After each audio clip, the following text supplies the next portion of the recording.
Stemming from inspirations as a young teenager playing Dungeons & Dragons, Richard Garfield in 1993 created and launched the nerd phenomenon TCG game Magic the Gathering. Magic has just about swept nerd culture for the next 2 decades, and still even in 2019, finds great success in both its online and offline components. Magic was the first trading card game and has approximately 20 million players as of 2015, having produced over 20 billion cards. MTG had most of these successes from its actual trading card portions of the game, the offline portion. Many cities hosting weekly tournaments and Friday Night Magics. Blizzard, much like World of Warcraft's taking inspiration from pioneer MMORPG EverQuest, did much the same with their own CCG video game in Hearthstone.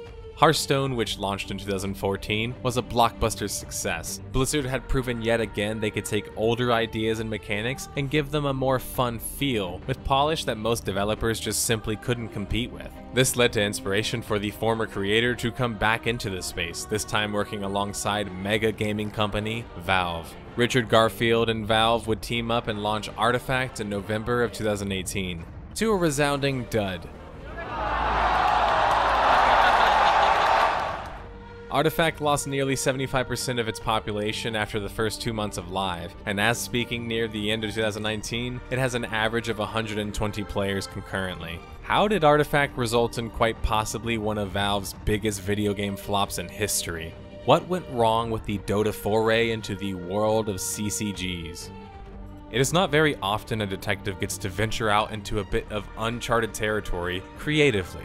I might not have grown up playing Magic at length, like most TCG nerds, but I did my fair share of Pokemon trading cards and Yu-Gi-Oh cards, so I will be summoning all of that for inspiration, especially for this death of a game, Artifact.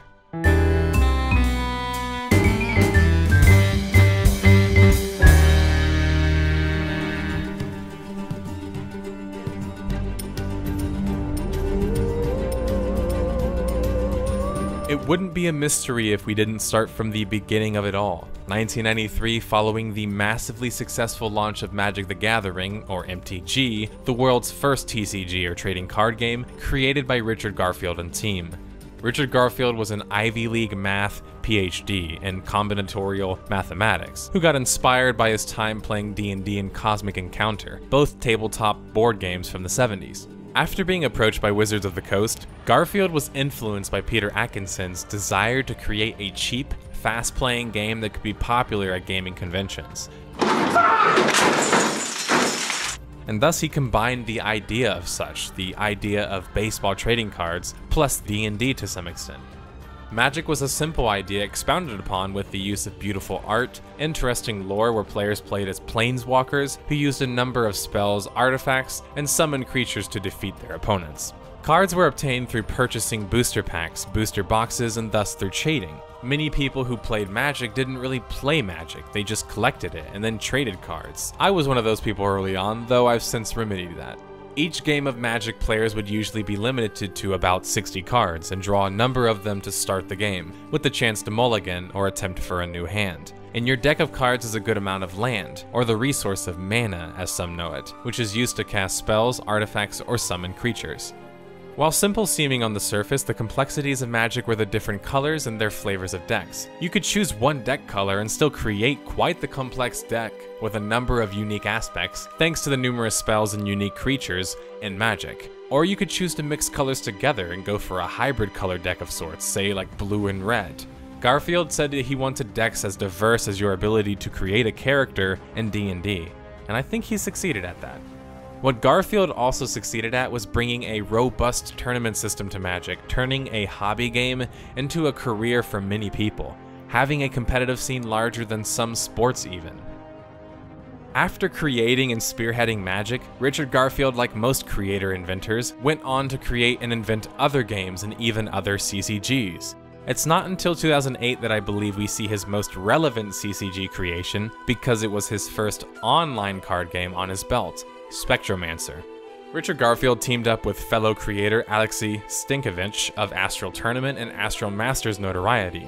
The interesting thing about this card game was, well, it wasn't actually a TCG or a CCG. You get randomized cards every match, essentially being a draft-only style of game. Randomization is based on your class and if you paid for the full version. Spectromancer did well on Steam reviews-wise, but struggled to have a population with longevity and looked rather dated even for a 2008 card game. Most famously, it also had a particularly nasty DRM that allowed for installation of the game only 5 times before it blocked your key. So Spectromancer mostly was positively received, if not rough around the edges. Fast forward 6 years, and this is when the original development for Valve's card game starts. This was later explained by Richard Garfield as late 2014 being the first time they started on the floor development. The game was named Steam Table initially, and when they got the prototype working, it was renamed to the DCG, or the Dota card game. Details were non-existent concerning the title, as most was still behind closed doors at this point. Coding for Artifact began in January of 2015 and resulted in the first prototype of the game being minted. This prototype version had 3 color types, red, blue, and green, and 3 stat attributes, strength, agility, and intelligence. Garfield stated that it didn't provide much deck building depth, and so they introduced the color black. Garfield also explained that early on in development they flirted with the idea of simultaneous play. This didn't really work out because Garfield said it made games go on for too long, and it was harder to design cards that worked. August 8th, 2017 was the fateful day that Valve announced Artifact for the first time to the public at the Dota 2 International. The response is absolutely palpable and encompasses exactly what people felt about the announcement of a Dota CCG. Understanding why they had this response, you have to take a look at the gaming market from a macro perspective. Hearthstone had launched to a smash success in 2014, and was a game very much encouraging spending real money on packs. Valve then had CSGO and TF2, both games containing a large amount of microtransactions in the form of cosmetics. Dota 2 largely had avoided the bad microtransactions and allowed players to play all champions. Simply put though, the market was tired of being strong-armed into paying money. In 2017, the announcement of a CCG in the Dota universe had fans simply thinking that that CCG would be much more of the same, more microtransactions. First details for Artifact were released in March of 2018. It was here that Gabe Newell stated that it would feature high production values and a novel shopping phase mechanic. Newell also stated that opening your cards would be a social and competitive experience, as Artifact would be boasting the Valve Steam Shop, which, like in CSGO or Dota, allows you to trade items in the game for currency. The most controversial part of Artifact announced would be the game not being free to play because of this marketplace. This would make Artifact controversially not a free to play title like much of its competition. Alongside this announcement, the big boss at Valve, Gabe Newell, announced a $1 million Artifact tournament scheduled for 2019. I rarely see big promised prize tournaments ahead of a game's launch going successfully, at least historically. It seems to be putting the cart before the horse, so to say. You aren't even really sure if your game's going to be played competitively yet, and yet you're promising a big prize pool. That's typically not sustainable. Gigantic had much the same problem. Artifact would have a quiet closed beta for media members and TCG pros. Valve would then launch Artifact November 28th, 2018. Artifact would cost $20 and give you 228 cards, 2 base decks, 5 heroes, 10 booster packs would be included as well, and further booster packs would have to be purchased for $2. Greeting players who purchased the $20 game was the realization that in order to get other cards, you had to spend more money. There was no direct player trading, and you also had to pay to enter tournaments. There isn't inherently anything wrong with spending money to enter a tournament, like a prize pool pot or something like that, but when Valve is taxing the price entry fees and every transaction on their store, the objective of such a model becomes quite apparent. It makes money. So there's no way to earn cards, and everything else is leading into Valve's pockets. It's like that Dota 2 international reception could see the future. Metacritic ended up getting Artifact a aggregate score of 76 out of 100 from 20 critics. IGN described Artifact as, Artifact is a challenging, deep, yet surprisingly approachable card game that breaks many of the conventions I've come to expect from the genre. That mechanical bliss is complemented by countless Easter eggs and compelling lore, but I am starting to miss a more meaningful progression system to keep me engaged long term. Its physical card game model has ended up being one of the most reasonable around, and the completely level playing field of draft mode is so fun, it's worth the price of admission even if you don't want to spend another cent. IGN gave Artifact an 85 out of 100, being primarily negative about the lack of typical CCG features, such as social systems in Artifact. Game Informer, who scored it an 85, emphasized the complexity of Artifact, and how it will be difficult for genre newcomers, such as a good portion of the Valve fanbase potentially. In the same vein, they highlighted how these complexities allowed for a level of play where a number of micro-decisions can be a matter of victory or defeat. GameSpot and PC Gamer both gave Artifact an 80 out of 100 and seemed to both have mostly positive things to say about Richard Garfield's new CCG online game. Artifact was a game where the critics and the general user base, though, seemed to largely disagree. While most critics seemed to be happy with the game overall, on Metacritic, Artifact had an extremely low 2.1 out of 10 from 587 ratings. On Steam, out of nearly 20,000 reviews, Artifact struggled at a 47% score. Artifact's cost overall seemed to be the biggest portion of negative reviews, being as high as $300 for a collection in December of 2018. This is on top of nearly everything costing money already. This was a large reason for Artifact's negative reception on Steam. Although a good portion of the reviews were negative about the business model, there were more complaints about the game. The biggest of those complaints had to be concerning the RNG present in Artifact. To understand the gameplay in Artifact, you have to understand how the RNG in it works. But before I describe that, I want to highlight that RNG is a cornerstone in all CCG and TCG games, in card games in general. Think about Lands and Magic or Mana in Hearthstone. Lands and Magic can decide a game based on RNG. Hearthstone had game-winning mechanics on certain characters that were random for a while, like when Ragnaros used to be able to shoot a random object for 8 damage. Magic had its RNG to control the pace of the game, and to make sure you were always playing something. Hearthstone had their RNG because it was a part of the fun of the game. Things like Dr. Boom, for example. And Artifact, you played essentially 3 different card games at the same time, simulating 3 different lanes. These lanes were set up mini-MOBA style with creeps, heroes, and a shop that you could purchase items in for your heroes. You push each of these 3 lanes and gather gold from killing enemy heroes and creeps. Artifact allowed for elaborate combos where you could absolutely destroy your opponent if played properly. Initiative is another important part of the game because it got to decide who went first in the next lane. This allowed you to calculate when you got to get a combo off, or perhaps focus on a particular lane of choice. Where it gets interesting with Artifact and its RNG is how it interacts with the player, or maybe even doesn't. Creeps and heroes choose their lane at random, and which directions they attack at random. Now, there's definitely more complexity than I'm mentioning, but the way that the RNG is exhibited currently in the game is a big deterrent of my personal enjoyment and many others' enjoyment according to Steam reviews. It's not that the RNG itself is bad. As previously mentioned, most CCGs have a good level of RNG. It's more, as the writer Radislav Kolev of VP Esports put it, Artifact's boring RNG. All RNG is to some extent bad, so might as well make it exciting. The randomness of arrows, attacking, and hero placement seems almost, well, random, but random in meaning, if that's going to be your main source of RNG in your game, why not make it at least somewhat exciting? Instead, the RNG frustrates people, and it's not even enjoyable most of the time to see your attacks actually misfire, or even see somebody else's attacks misfire, because then you just kind of feel bad for them. Artifact got 2 much needed updates in December. The first of which being the Call to Arms update, or the 1.1 update, which added 2 new decks, a random mode, leaderboards, a chat wheel, and open tournaments, all features that other competitors had already, and Artifact had sort of been behind on. The second update was dubbed Build Your Legend, and was the introduction of the much needed XP progression system and skill MMR. This allowed you to now gain cards and tickets without having to spend money to obtain them. For a good portion of the audience, this was a much needed change, but perhaps it was a bit too late.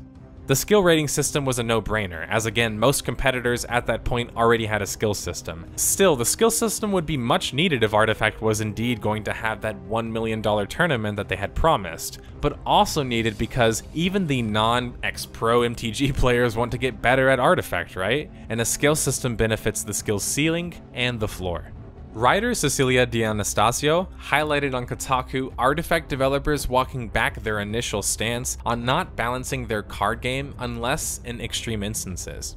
In the end, we struggled to see the benefits of immutability, outweighing the numerous downsides. While some card collectors enjoy having a small number of really valuable cards, many others are happier in a world where the full set value isn't overly dominated by 1 or 2 cards. Starting with today's update, we will be taking an incremental approach to balancing, with the primary goal being to improve the gameplay quality over time.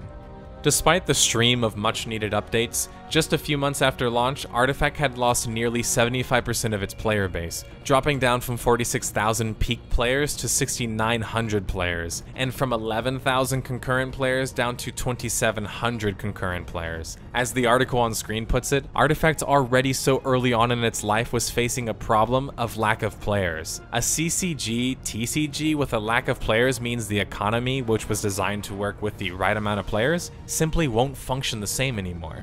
Throw on top of the fact that the game is complex and thus requires a higher skill cap when playing, ranked modes ensures that the players are going to start to quit, and the most likely ones remaining are going to be the ones who've sunken in the most hours, and those wanting to play the game and try it out for the first time are going to be matched up with these players and struggle to find an even match, if they find a match, period. By March 2019, that population had dropped nearly 20% more, now struggling at a 344 player concurrent and peaking at 810 players. Valve at this point couldn't continue producing content. It was no longer economically feasible, and their population was dying so fast the very matchmaking itself might be in danger at this point. Instead of outright abandoning Artifact and cutting their losses, Valve was looking to halt updates to re-examine the game's design and economy. Valve said bluntly that it has become clear that there are deep-rooted issues with the game, and that our original update strategy of releasing new features and cards would be insufficient to address them.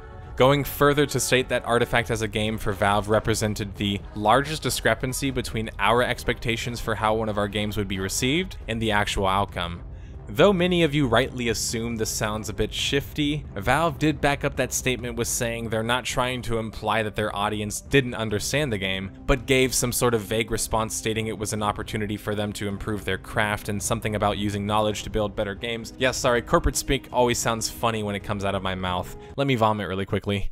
Valve not outright stating that they had been forced to action because of their audience's demand. After all, you're making a game for your audience, and your audience is telling you it's problematic, and when you're losing more than 75% of this said audience, being transparent with your player base is probably the best path forward at that point. Well, Richard Garfield didn't get the Valve memo apparently, as just a few months later in the summer of 2019, Garfield was outright disagreeing with player criticisms, noting how they both contradicted the demonstrable amount of information to the contrary. So for example, when players complain about the luck in the game, there is demonstrably more skill in the game than in any other digital trading card game as measured by the ELO rating that players achieve. So there's this complaint, but then there's this black and white contradiction to it. For people complaining about the price, there's this complaint about how much money it costs. But there's this black and white contradiction in the sense that if you want to be competitive in a game, say Hearthstone or Magic, you will have to pay far more. I don't ever think it's good form to be disagreeing with your player base, especially when there wasn't much of one left in the first place. However, I thought it was rather interesting that Richard Garfield would defend the skill cap of Artifact as a reason for the game showcasing more skill than luck when compared to its competitors, such as MTG and Hearthstone. Considering, well, that's just not the point, right? It's not that the RNG is there that people are complaining about. To imply such is missing the point entirely. People just simply don't like the RNG in Artifact, not the fact that there's RNG, period. Sure, some people complain about Magic and its lands and Hearthstone with its more egregious game-winning RNG, but at least those mechanics lead to fun gameplay when they pay off properly for you. In Artifact, when the RNG wins for you, you almost feel worse because the opponent just got bad RNG. If anything, the RNG itself is less of the problem, and it's more of how they educate the audience about that RNG and showcase it visually. Second, Garfield remarked about the complaints levied against Artifact for cost, and yet again deflected by saying Artifact was at least cheaper than Hearthstone or Magic. So are we criticizing Artifact in comparison to its audience? Or when are we going to start to evaluate it as a product on its own merit, or in this case, lack of such? Because actually, both of these apply here. This trusty website has tracked the collection cost over time since launch, and as you can see here, the game was very expensive until basically the start of the next year, in 2019. So even in a vacuum, Artifact was still expensive, comparing it to another title in Hearthstone, which also has problems for people complaining about it being too expensive, probably isn't the best comparison.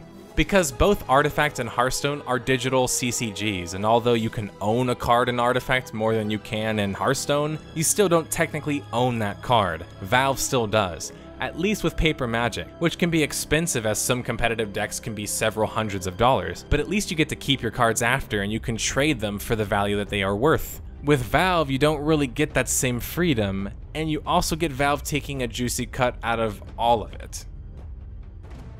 Artifact by the end of 2019's summer was looking worse for wear, struggling to eclipse even 200 concurrent players. With Valve choosing to shelf their updates and Richard Garfield still around, it seemed natural that the two would team up again and start working on Artifact and turning it around as a struggling CCG. Turns out neither Richard Garfield nor designer Scaff Elias would be involved with Artifact anymore, citing their contracts expiring shortly after launch and that they hadn't actively worked on the game since then. Richard Garfield, as we noticed from the beginning, is no stranger to starting something and then moving on while other people pick up the pieces. I mean, hell, he even admits this much. Personally, I'm interested in designing new games or expanding old games. I don't want to be involved in damage control and figuring out how to find an audience for this game. I think the underlying game is excellent and original. It gives the player something new. So in that sense, there's something there to offer the player. I think it's possible to save it. Since Valve is a smart company with lots of smart people working there, I think that it's possible they can do that. Well, now I know why that rubbed me the wrong way when I first found that quote. Responsibilities are shifted, as he said. It's on Valve now, right? It's not very often we get to hear thoughts from a lead designer or director on a failed project or a video game, so even though Garfield was no longer involved in the development of Artifact, he did have some words to say regarding its failure to take off.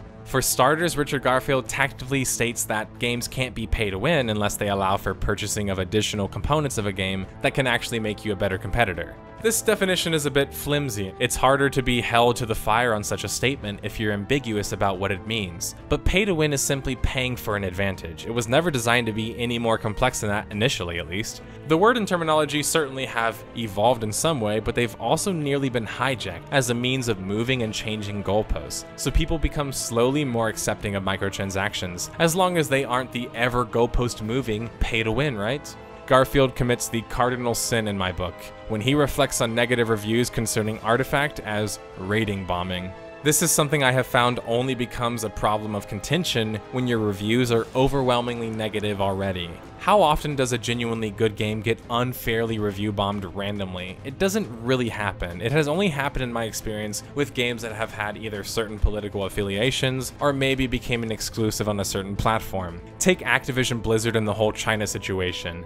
Are we supposed to believe that there is some sort of grand conspiracy of fans to buy and negatively review artifacts? Why would they buy it just to negatively review it, as opposed to, I don't know, taking the criticisms that they're saying seriously? When asked about Artifact being free to play, Richard Garfield stated that a big part of that issue was for those who are willing to pay get negatively treated in such games, and thus the games start to rely more on grinding as a means of monetization. Richard does highlight that perhaps making common cards free would be a good start. Hey, we're hearing solutions now. But I don't think that having the negative stigma for players willing to spend money instead of grind is worse than simply making everything only purchasable on the shop. Seems like instead of offering a partial solution because of bad feelings, committing to a full solution, which is whether you agree with it or not, something to do with how the game is priced, it's been complained enough about it, you can't disagree anymore, might not have been the best option forward for longevity of Artifact. It is still alarming to not hear Richard Garfield speak critically of the design in Artifacts as well, because although I have my personal opinions, I don't think that you can chalk up the entire failure of Artifact to a business model. By the fall of 2019, we might already have had the fall of one of the biggest flops in Valve history. September 2019 came around and we had rumors that perhaps Artifact wasn't completely dead yet. There's a source stating that Brandon Reinhardt, the Artifact project lead, is working on retooling the game for a 2.0 launch sometime in 2020. Popular streamers and content creators at this point, though, have all but abandoned Artifact, as have 94% of its original player base. I haven't found much on this mysterious source, and that means that this is the most recent news we have heard about Artifact since. With no relaunch dates in sight, and next to no updates from Artifact or Valve themselves, I think it's safe to say that if the game isn't dead for good, it's at least pretty damn dead right now. This is certainly a shorter death of a game tale than most, as Artifact has had rather a short lifespan thus far. Still, Valve has quietly waited for that black stain that is Artifact to kind of fade away. Will they actually relaunch the game? I have my suspicions, but instead of playing the guessing game, let's get back to evaluating some of the largest reasons for Artifact's failures to captivate an audience. It's that time of the video and everyone's favorite part of a mystery where we combine all of our evidence and clues to make the final deduction concerning the critical failures of Valve's TCG, Artifact. There was a lack of demand period for the game, and its reception from the beginning had been rocky. Fans didn't really seem to want a Valve card game, and that made a negative cloud hang over Artifact's proverbial head. For some people, Artifact simply costing a box price was enough of a reason not to play. Valve took it to the next level with the amount of things that were paid for in the game with in real life cash. Valve money, money, money. The lack of ways to earn cards for free certainly didn't help. Artifact might have been one of the most expensive card games to launch. Artifact pre- and post-launch needed a number of quality of life patches and updates to catch up to competitors who boasted rather industry-standard features. The RNG present in Artifact is simply boring and unintuitive. The lack of community interaction, communication, and overall feedback was severely lacking concerning Artifacts. And while the feedback wasn't exactly lacking from the player side, but as for what to do with that feedback or actually having open dialogue, that seemed out of the Valve playbook. The final reason is just plain to see. Valve hasn't been very communicative about the future of Artifact, and the fans who spent money on that game feel they've spent money on a dud. And Valve just doesn't really seem willing to address such yet. They've even told Richard Garfield they don't even do their own advertising, which makes you wonder if maybe doing your own advertising could have helped Artifact at all. Valve in 2019, frankly speaking, seems a bit out of touch in the market. They have had trouble finding footing in the world of card games, but have also had reputation hits over CSGO fiascos and the TF2 hat bonanzas. That $1 million tournament as well never happened, and there's no word of it yet. Why do these big companies think they can force an esport by just throwing a lot of money at it? Or in this case, at least just promising to throw a lot of money at it. But it's not Half-Life. Sure, I think there's some of that when it comes to Valve and comes to Artifact. Maybe some people were just relentlessly pursuing Half-Life 3 or a new Counter-Strike while having little to no interest in Artifact in the first place. Possibly. But the fact that Valve made a different game isn't a bad thing. It's not that they're destined to make Half-Life 3 forever. I don't think that's really fair. The problem is they made a game that their fanbase didn't really want, and they messed up quite a few of the details along the way. Artifact launching in 2018 felt 4 years too late, and was quickly put into the shadow realm when Dota Underlords, an auto chess battler, launched and had its great successes. Is Artifact the true forgotten video game at Valve, or do they still have something in store for us, behind that aura of mystique that is the Gray Company? I'll be here waiting to uncover that mystery, but until then, it's a mystery for another time. Thanks for watching.